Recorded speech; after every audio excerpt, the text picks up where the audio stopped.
नमस्कार, जय जय राम, जय सिया राम। मेरे प्यारे सभी दर्शकों, आज की इस वीडियो में एक बहुत ही शानदार और गजब का हैरान कर देने वाला मैं कुछ ऐसी ही कहानी लेकर के आया कि एक भगवान का जो प्रिय भक्त एक नौजवान लड़का फिर अपने भगवान से इतना प्रेम करता है कि वह अपनी भक्ति भाव को, अपनी पवित्रता को बचाए रखने के लिए अपने ऊपर जो है गंदगी तक लगा लेता है। शायद आप इस घटना को सुने हो या नहीं सुने हो, लेकिन अगर आप भगवान से प्रेम करते हो, भगवान की भक्ति भाव करते हो, तो भगवान हर तरीके से किसी ना किसी रूप में आपकी रक्षा करेगा ही करेगा।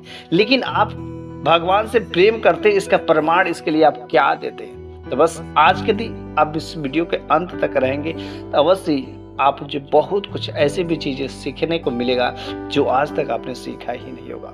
तो चलिए हम लोग इस कहानी को शुरू करते हैं। तो एक बार की बात है कि एक गांव में एक महिला जिसका पति तो नहीं था, उस महिला का, उस औरत का एकमात्र एक ही बच्चा था। छोटा था, नन्हा मुन्ना था, तभी से वह पालन पोषण करती थी। बच्चा धीरे धीरे बड़ा हो गया, लेकिन वह जो औरत थी बहुत ही गरीब थी, बहुत ही गरीब थी। वह दूसरों के घर जाकर के बर्तन धोती, कुछ झाड़ू पोछे का काम करती, कहीं पर कुछ मजदूरी कर देती, जिसके उपरांत वह जो कुछ खाने पीने का व्यवस्था कर पाती थी। बेचारी बड़ी ही गरीबी में पली थी, लेकिन चाहे जैसे भी हो, जिस स्थिति में हो, और जो भगवान की पूजा पाठ करने वाली थी, भगवान की भक्ति भाव करने वाली थी। साथ ही साथ वह अपने बच्चे को भी हर तरीके से पूजा पाठ करना सिखाया था। और बच्चा, क्योंकि बच्चे तो एक गीली मिट्टी के समान होते हैं, जैसा आप जिस संस्कार में रहेंगे, जिस तरीके से सिखाएंगे वैसे ही सीखेंगे।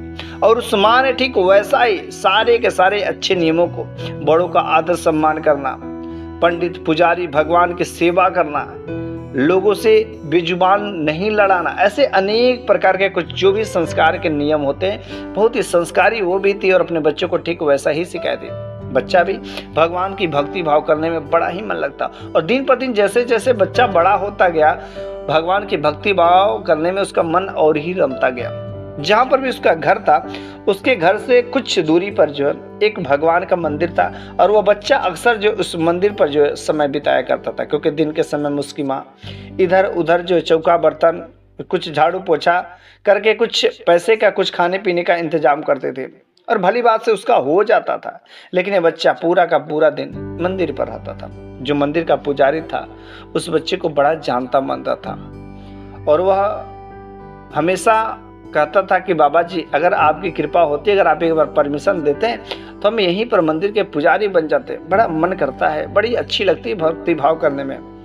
उस पुजारी ने कहा कि ठीक है, पहले तुम भगवान की भक्ति भाव करो, भगवान के सच्ची से भक्ति भाव करेगा तो मुझे कहने की जरूरत नहीं पड़ेगी, ऑटोमेटिक हो जाते हैं। इधर वह माँ जो है अपने बेटे का हर तरीके से ख्याल करती थी, भगवान की भक्ति भाव पूजा पाठ करती थी। लेकिन एक दिन गजब की बात तब हो जाती है कि वह माँ जो है वो कुछ जो है रोटी पानी का व्यवस्था करके मजदूरी करके आ रहे थे, लेकिन अचानक उसके ऊपर जो एक बिजली का खंभा गिर जाता है, और बिजली का खंभा गिरने से उसकी माँ की अचानक जो है बिजली का जोरदार झटके लगने की वजह से उसकी मृत्यु हो जाती है।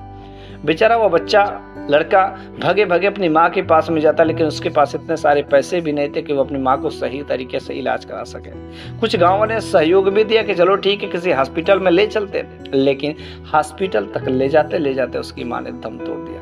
बेचारे उस लड़के के साथ में बहुत बुरा हुआ। गाँव वाले कहे आखिर अब इस लड़की का रेख देख कौन करेगा, कौन ले जाएगा इसे, आखिर इस लड़के का पालन पोषण कौन करेगा? अभी ये बच्चा छोटा है, अभी तो पढ़ने लिखने की उम्र है, कोई उसे गोद लेने का जो है स्वीकार नहीं करता। आखिरकार में वह लड़का जो है उस मंदिर पर ही रहने लगता है। वह बाबा जी से कहता, बाबा जी, मेरी माँ भी इस दुनिया से चली गई, बस अब आपका ही सहारा है। मैं तो हमेशा जो इस भगवान के मंदिर में हर चीज मैं करता हूँ, भला अब मैं इनका दरबार छोड़ करके कहाँ जा सकता हूँ? मुझे नहीं जाना है किसी के घर, मैं यहीं पर रहूंगा और भगवान की भक्ति, अब तो मेरे को पूरा समय मिलेगा, यहीं पर सब कुछ करूंगा। मेरी माँ इस दुनिया से छोड़ करके चले गई, बहुत बुरा हुआ, लेकिन क्या कर सकते हैं, होने को कौन टाल सकते हैं? भला मेरे भाग्य में यही लिखा होगा कि भगवान के भक्ति भाव करना, सेवा करना, और इससे भले अच्छी बात क्या हो सकती है? अब तो वह लड़का रोज वह भगवान की भक्ति भाव करता, सुबह उठता, मंदिर को झाड़ू पोछा करता, सारे कार्य करता, और जो सच्चे मन से जो है जो कुछ भी उसके लिए सामग्री थी। एक जो है गांव से बाहर जाकर जो है बगीचा पड़ता था, वहां से फूलों को तोड़ करके लाता था। रोज का यही काम था कि सुबह सुबह उठता वह लड़का और वह बगीचे में से जाकर के कुछ मनपसंद जो फूलों को ला करके भगवान को अर्पित करने के लिए चढ़ाता था।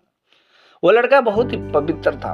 वह किसी लड़की की तरफ जो अपनी नजरें उठा करके नहीं देखता था। वह अगर कोई लड़की, कोई औरत अगर उसके सामने आकर के खड़ी हो जाती तो बस वहां पर वह नजरें झुका लेता और साइड से निकल जाता। बहुत शर्मिला किस्म का था। लेकिन वो लड़का जैसे ही भगवान की भक्ति भाव करने वाला था, भगवान ने उसकी बहुत ही अच्छा सुंदरता भी दी। उसके चेहरे से तेज चमक रहे थे। जब उन्होंने अपनी ब्रह्मचर्यता को बनाए रखे थे तो जो वीर है, उस वीर के वजह से उसके शरीर में इतना तेज था कि उसके चेहरे पर से रौनक झलक रही थी। कोई भी उसे देखता तो वाह, क्या गजब की उसकी खूबसूरती दिख रही थी, क्योंकि चेहरे पर एक अलग प्रकार की तेज दिखाई दे रही थी। उस लड़के को तो बस कुछ भी नहीं चिंता था, बस वो तो भगवान की भक्ति भाव करता, बस उसी में मगन रहता। फूल तोड़ने जाता और ला करके चढ़ाता, यही उसका रोज का काम था। लेकिन उसी गांव में जो है एक जो तबायफ रहती थी, वो तबायफ जो है बहुत ही खूबसूरत थी। उसको कोई भी अगर एक बार देख लेता तो क्या मजाल है वो अपने आप को रोक सके, कंट्रोल नहीं होता था। और बस उसके पास चला जाता खींचा खींचा और मुंह मांगी जो कीमत ले करके उसके साथ वह रहते बिताया करते थे। उसका बहुत दूर दूर तक शोर शराबा था। उसकी सुंदरता को देखने के लिए लोग, बड़े बड़े सेठ महाजन लोग आते थे और बस वह तो उसको फंसा लेते थे। और ऐसे जो है उसका बहुत ही नाम चर्चा था और उसको अपनी सुंदरता पर बहुत ही नाज था, घमंड था। एक बार वह जो तबायफ अपने गेट के मुख्य दरवाजे पर वहां पर खड़ी थी और किसी का इंतजार कर रही थी। सुबह सुबह का समय था। तब तक उसी समय यह जो है लड़का, नौजवान युवक जो भगवान का भक्त था, भक्ति भाव करने वाला, उस रास्ते से गुजरता है और वह अपने नजरों को झुका करके उस रास्ते से जाता है। वह तबायफ देखती करिए, लड़का अब देखे अब देखे अब देखे, लेकिन वह लड़का एक बार भी घूम करके इसकी तरफ नहीं देखता। वो सोचती क्या कैसा लड़का है। हमने तो आज तक कितने सारे नौजवान शख्स को देखा, कितने सारे लोगों को देखा और मेरी सुंदरता के आगे वे लोग तो यूं ही मोहित हो जाते थे और लट्टू जैसे नाचने लगते थे। और यह लड़का है कि मेरी तरफ देखता नहीं। यार ये कैसा है, पत्थर दिल का इंसान है क्या। एक दिन हुआ, उधर से जब वो वापस आया तो भी वो रास्ते में खड़ी थी। अच्छा चलो देखते हैं, इसकी खोज खबर लेते हैं। उसने कई सारे ऐसे जो है तिगड़मबाजी किए, उससे मैं डिस्टरबेंस की ताकि वह लड़का मेरी तरफ देखे। लेकिन हर प्रयास करने के बावजूद भी वह लड़का उस तबायफ की तरफ देखता तक नहीं है। वह तबायफ बड़ी हैरान हो जाती कि यार ये लड़का कैसा है, किस तरीके से है, कि आखिर यह अभी तक मेरे को क्यों देख नहीं रहा है। उसको बात कुछ समझ नहीं आती, आखिर करे तो करे क्या। एक दिन होता है, 2 दिन होता है, 3 दिन होता है। उस तबायफ के अंदर जो जिद्द पल जाती है कि चाहे जैसे भी इस लड़के को मेरे को चाहिए तो चाहिए ही। ये कैसे है, कैसा लड़का है कि जो अपने ही धुन में मगन रहता है, और कैसे भी हो मेरे को अब इस लड़के को चाहिए, इसके साथ मेरे को रात गुजारनी। सबसे मैं पैसे लेकर के भली मैं रात गुजारते, लेकिन इससे कोई पैसे नहीं। इसका जो जिद्द है बस मेरे को यही तोड़ना है।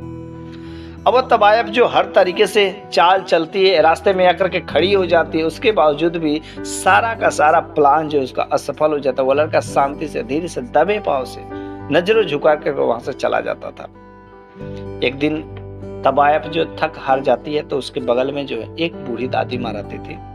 वह तबायफ उस बूढ़ी दादी माँ को बुलाती है और कहती है कि देखे, सुबह सुबह, हर रोज सुबह सुबह एक जो नौजवान लड़का इस रास्ते से जाता है और वो अपने मस्तक पर जो है कुछ टीका चंदन लगाया रहता है और बहुत ही खूबसूरत दिखता है, नौजवान है। वह मेरी तरफ देखता नहीं है। मेरे आगे तो सारे के सारे मर्द जो है नामर्द हो जाते हैं, लेकिन यह लड़का, क्या गजब की बात है।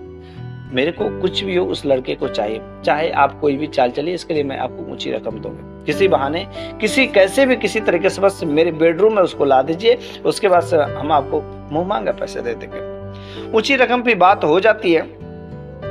और जब वो लड़का फूल तोड़ करके वो अपने भगवान के दरबार में फिर से वह लौट रहा होता है वापस, तो उसी समय जो है वो बूढ़ी दादी माँ पीछे से बुलाती है, बेटा बेटा सुनो ना थोड़ा।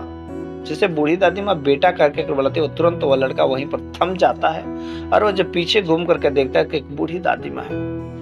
वह जो बूढ़ी दादी माँ के पास में आकर कहता है, बोलिए माँ जी क्या बात है, ऐसी कौन सी जरूरत पड़ गई कि जो आप मेरे को बुला रही है। उस बूढ़ी दादी माँ ने कहा, देखो बेटा, एक जो मेरे पास में पड़ोस में एक जो है बहू रहती है, उसके घर में एक सांप घुस गया है और सांप कोई निकाल नहीं पा रहा। लोग मारने को कह रहे हैं, लेकिन मैं तो कहती कि उसे मारो मत। शायद बेटा अगर तुम मदद करते तो सांप जो बड़ी आसानी से निकल जाता और फिर से उस जंगल में कहीं पर चला जाता, लेकिन उस घर में फंस के लोग मारने को कह रहे हैं। बेटा किसी तरीके से उस सांप को वहां से निकाल दो।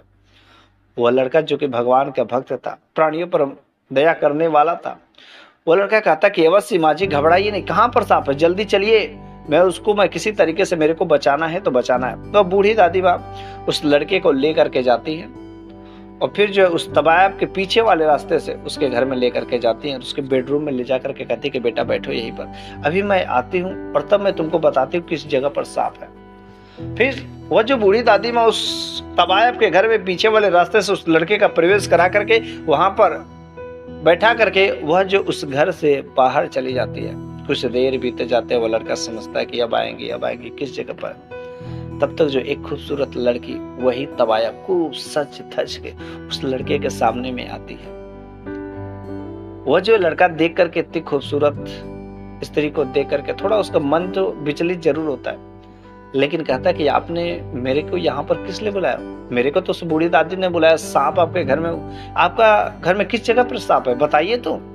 उस तबायब ने कहा अरे सांप का तो एक बहाना था, अरे मेरे घर में कोई सांप नहीं है, मैं तुम पर कितने दिनों से प्रयास कर रहे थे, अरे मेरे आगे पीछे कितने सारे मर्द जो घूमते रहते हैं, मेरे को एक बार देखने के बाद लोग मोहित होकर के लट्टू जैसे नाचने लगते, लेकिन एक तुम हो कि मेरे को नजर उठाकर देखते तक नहीं, यार तुम कैसे इंसान हो।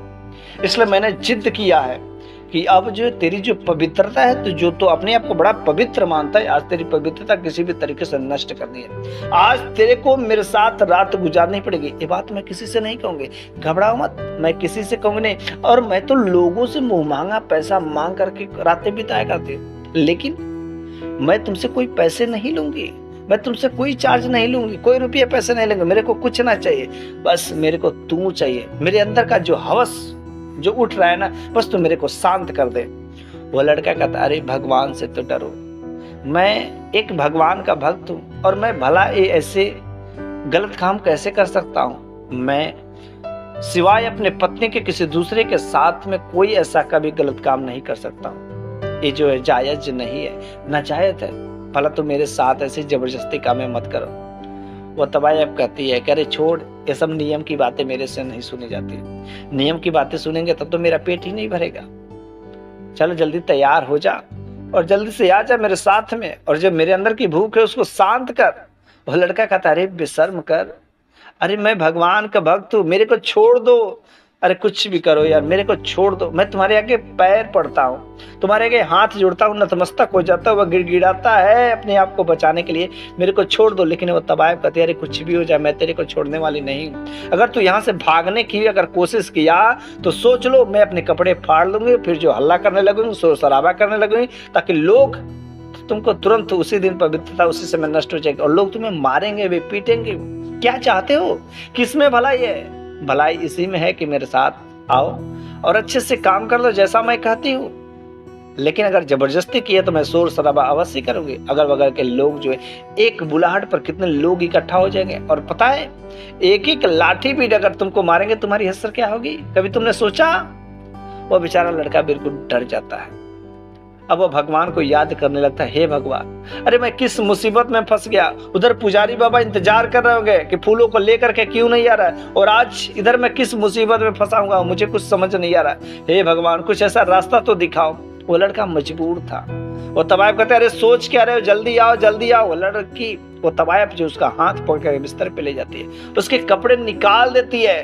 बेचारा वो लड़के अंदर ही अंदर रो रहा होता है, उसकी आंखों से आंसू टपकने लगते हैं और भगवान को मन ही मन याद करता रहता कि हे भगवान, अरे मेरी सहायता करो, कुछ ऐसा बुद्धि दो।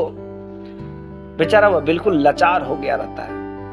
और तबायब जो उसके साथ में जबरदस्ती काम करना चाहते थे, तब तक जो उसके दिमाग में खुरपाती ख्यालात आते हैं। वो लड़का कहता कि मेरे को 2 मिनट का समय दे सकती है, अगर आपको बुरा लगे तो बस 2 मिनट, उसके बाद मैं आऊंगा तो आप जैसी कहेंगी वैसे मैं काम करूंगा। उस तबायब ने कहा बस 2 ही मिनट है। उसने कहा बस 2 ही मिनट। आपका टॉयलेट कहाँ है? तो वह जो है दिखा देती कि टॉयलेट वहीं पर है, जाओ जल्दी से आओ। वो लड़का जो टॉयलेट में जाता है और 2 मिनट के बदले वह 5 मिनट बीत जाते हैं, वो लड़का उसमें से बाहर नहीं निकलता है। वो तबायब कहते अरे क्या कर रहे हो अंदर, मर गए कि भाग गए, अरे क्या कर रहे हैं, अरे सोच रहे कि मैं तुमको पानी पे गए, मैं ताला तोड़ दूंगी, इसको दरवाजा तोड़ दूंगी, जल्दी से बाहर आ। वो लड़के कहता बस कुछ समय और इंतजार करिए, बस मैं निकलने ही वाला हूँ। वो जो तबायब फिर से जाकर के अपने बिस्तर पर इंतजार कर रही होती है, तब यह लड़का जो है उस कमरे से, टॉयलेट वाले कमरे से वो बाहर निकलता है। और जब वो बाहर निकलता है तो वो तबायब जिस स्थिति में निकलता देख करके हैरान रह जाती है। वो लड़का अपने आप को बचाए रखने के लिए अपने ऊपर जो पूरा टॉयलेट लगा देता है, वो बहुत तेज गंध भी दे रहा था, कितनी गंदी चीज थी, लेकिन क्या करे, इस स्थिति में वही उसके सिवा उसके पास कोई दूसरा रास्ता नहीं बचा था। और जब टॉयलेट लगाकर उसके सामने जाता है और कहता है कि लो चलो अब हम तुम्हारे साथ हर काम पूरा करने के लिए तैयार है, इसी स्थिति में हम करेंगे, हमको कहीं पर जाना नहीं है। और तबायब जो है उसे घिन करने लगती है, अरे तुमने क्या किया, अरे पागल तो नहीं होगा ना, ये तुमने क्या किया, चल चल जल्दी से भाग यहाँ से, मैं तेरे साथ, यार तू कितना नीच इंसान है। ऐसे उसे गाली गलौज दे करके उसको घर से बाहर निकाल देते, उसके कपड़े को बाहर फेंक देती है। वो नौजवान लड़का उधर से अपने कपड़ों को लेकर के भगा भगा पास के मंदिर नदी में जाता है और वहां पर अच्छे से स्नान करता है। स्नान करने के बाद जब वो अपने भगवान के मंदिर में जाता है फूलों को लेकर के, तो साधु बाबा कहते हैं अरे आज तुमने बहुत लेट कर दी, इतना देर क्यों हो गया, मैं तब से जो है स्नान ध्यान कर करके भगवान के मंदिर में इंतजार कर रहा हूँ कि फूल लाएगा तब पूजा पाठ होगी, लेकिन तुम हो कि फंस गए, आखिर आज ऐसा कौन सी जरूरत पड़ गया, कौन सा इतना इमरजेंसी काम पड़ गया। वो लड़का सारा का सारा ख्यालात जो भी कुछ भी उसके साथ हुए रहते हैं उस साधु बाबा से, पुजारी बाबा से बता देते हैं। और वो साधु बाबा कहते कि वास्तव में तुम भगवान से बहुत प्रेम करते हो, मैंने आज तक अपने जीवन में इतना सच्चा इंसान, इतना पवित्र इंसान अपने आप को एक सच्चाई प्रूव करने के लिए इस हद तक कर दिया। अरे दूसरा कोई रहता तो शायद यह नापाक काम तो कर ही दिया होता, लेकिन तुम हो कि अपनी पवित्रता को बचाए रखे। अरे आज से तू मेरा चेला नहीं है बल्कि मैं तेरा चेला बनूंगा, और अब मंदिर का तो गुरु तू रहेगा, मंदिर का पुजारी तू रहेगा। आज मैं तेरे आगे, तेरी इस भक्ति के आगे मैं हार गया। और उसी दिन से वो नौजवान लड़का भगवान का उस मंदिर का पुजारी बन जाता है। और इस तरीके से वह भगवान का भक्त जो अपने आप को सुरक्षा करता है। और जब भगवान का जो भक्त होता है अपने भक्ति भाव को, अपने पवित्रता को बचाए रखने के लिए किस हद तक वह अपने आप को परीक्षा में पास कर पाता है, क्योंकि भगवान हर वक्त जो परीक्षा लेता ही रहता है। और कब वह व्यक्ति जो किस तरीके से वह परीक्षा में पास होता है उसी हिसाब से उसको फल भगवान देते हैं। इसलिए अगर आज हमारे साथ में कोई कठिन परिस्थिति पड़ा है तो समझिए कि एक कठिनाई मेरे लिए अगला जो चुनौती आगे बढ़ने के लिए आई है। इसलिए हमारे जीवन में अगर कोई कठिनाई आती है, कोई कितनी भी विषम स्थिति आती है, तो हमें अपने दिमाग से पूछना चाहिए कि करे तो करे क्या। वह अवश्य रास्ता बताता है, अब चलना तो हमें है, कठिनाइयों का सामना तो हमें करना पड़ेगा, लेकिन दिमाग सुझाव अवश्य देगा कि कैसे करना है, भले करे या न करे, लेकिन वह तो अपना काम कर ही देता। मेरे प्यारे सभी दर्शकों, आज की ये कहानी यहीं पर तो समाप्त हो जाती है, लेकिन अगले वीडियो में एक नई शानदार कहानी के साथ में लेकर के अवश्य ही हाजिर होगा। तब तक के लिए धन्यवाद।